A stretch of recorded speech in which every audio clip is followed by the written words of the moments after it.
Donald Trump को लगा भारत डर जाएगा, दबाव में आकर वॉशिंगटन के दरवाजे खटखटाएगा। लेकिन मोदी जी ने पूरा खेल उलट दिया। बोइंग के P-8I maritime petrol aircraft cancel, F-35 fighter jet cancel, अरबों डॉलर के कॉन्ट्रैक्ट एक झटके में खत्म। और सिर्फ इतना ही नहीं, रूस, चीन, ब्राजील, इजराइल सब भारत के साथ कंधे से कंधा मिला खड़े। ट्रंप साहब के लिए ये किसी डिप्लोमैटिक सुनामी से कम नहीं।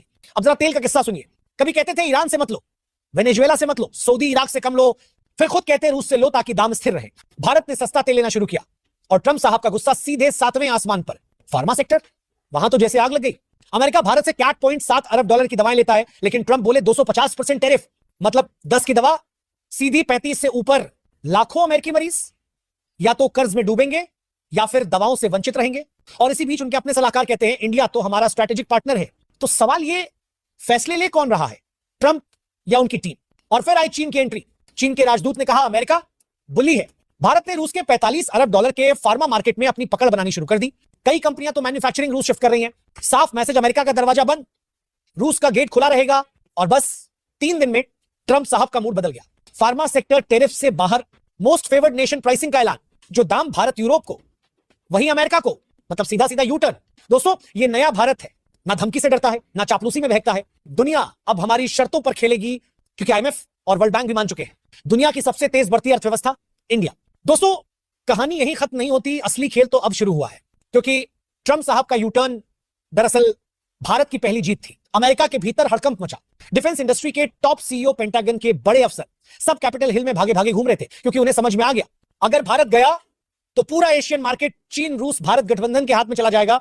और ये सिर्फ डिफेंस की बात नहीं, टेक्नोलॉजी, एनर्जी, फार्मा, सब कुछ। वॉशिंगटन में क्लोज डोर मीटिंग होती है। एक और व्हाइट हाउस के स्ट्रेटेजिक एडवाइजर, दूसरी ओर मिलिट्री इंडस्ट्रियल कॉम्प्लेक्स के दिग्गज। चर्चा का मुद्दा, भारत को कैसे मनाया जाए, क्योंकि उन्हें अब पता है मोदी जी के ना का मतलब सिर्फ ना नहीं, बल्कि ग्लोबल रीअलाइनमेंट। उधर भारत में दिल्ली के साउथ ब्लॉक में मीटिंग, रूस, फ्रांस, इजराइल और अफ्रीका के डिफेंस मिनिस्टर से back to back meetings, deals में डील्स। और वो भी डॉलर में नहीं, रुपये और स्थानीय करेंसी में। मतलब अमेरिका का डॉलर डिपेंडेंसी प्लान भी ध्वस्त। ब्रिक्स मीटिंग में एक फोटो वायरल होती है, मोदी, पुतिन, शी जिनपिंग तीनों एक साथ हाथ मिलाते हुए। पृष्ठभूमि में लिखा मल्टीपोलर वर्ल्ड, इंडियन लीडरशिप। ये फोटो नाटो देशों के वॉर रूम में जैसे आग लगा देती है।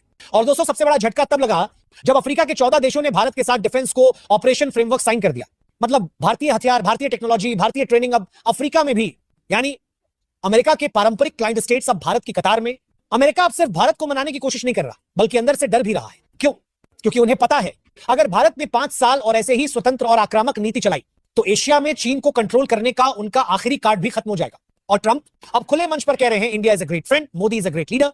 वो नेता जिसे 3 महीने पहले धमकाने की कोशिश की थी, आज उसकी तारीफ कर रहे हैं। यह है भारत की कूटनीतिक ताकत, जो न हथियारों के दम पर आई, न डॉलर के बल पर, बल्कि साहस और रणनीति के दम पर। अब सवाल आगे क्या?